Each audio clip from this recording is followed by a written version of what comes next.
Ever since news came that Rohit Sharma and Virat Kohli would be back in India colours for the Australia ODIs, although it was expected, there were obviously ripples of excitement amongst the Indian cricket fan base, many of whom love seeing the Ro-Co Jodi, as they've been affectionately nicknamed, play cricket together. Of course, there was a bit of a shock when news broke just before the team announcement that Rohit Sharma would no longer be captaining India in ODIs, but that hasn't dimmed from the excitement of getting to see Rohit play as a pure batter and Virat, a former captain in his own right, also play in his preferred format as just a pure batter.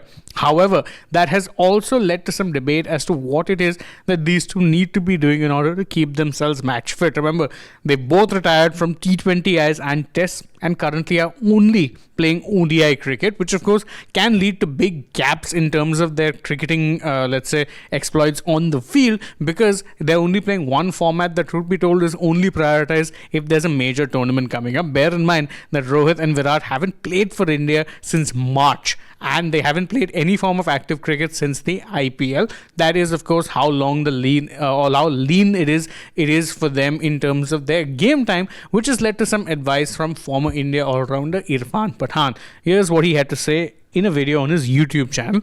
He said that that is Rohit and Virat, are not even playing T20Is, so there will be big gaps between the few matches that they play before the big World Cup. And it's hard to argue with this point. Just look at how it is that the calendar has been in recent years.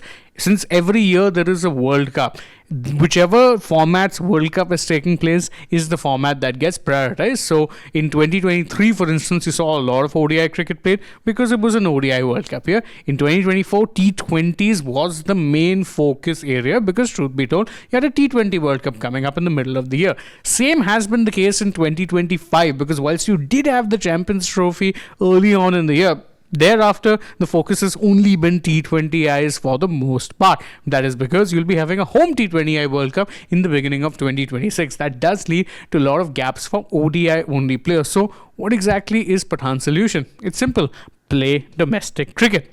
He said that there is regular fitness that you'd have and there is game time fitness. If you're not playing regular cricket, then they have to ensure some game time.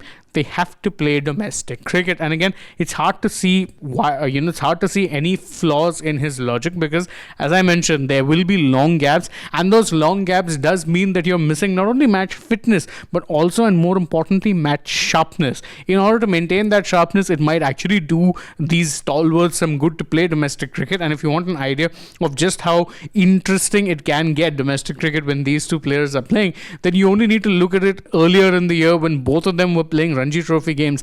Look at the amount of attention those matches garnered. The only reason those games garnered that much attention is because it was these two men right here, Rohit and Virat, playing in those games. So it would be a service to domestic cricket in one way. It would also be a service to elongate their own careers, although of course it is worth remembering that both of them have apparently been non-committal about playing the 27 ODI World Cup. But let's assume they're in it for that point in time. They need to keep their match fitness going, as well as, of course, keep playing regular cricket, and perhaps no better way to do that than playing domestic cricket. But I agree with Pathan's views. What do you guys think? Let us know that in the comments below, and don't forget to like this video, share it with your friends, subscribe to the channel, tap the bell icon, follow us also on social media. We're on Instagram, X and Facebook, and don't forget to stay tuned for more such updates from the world of sport.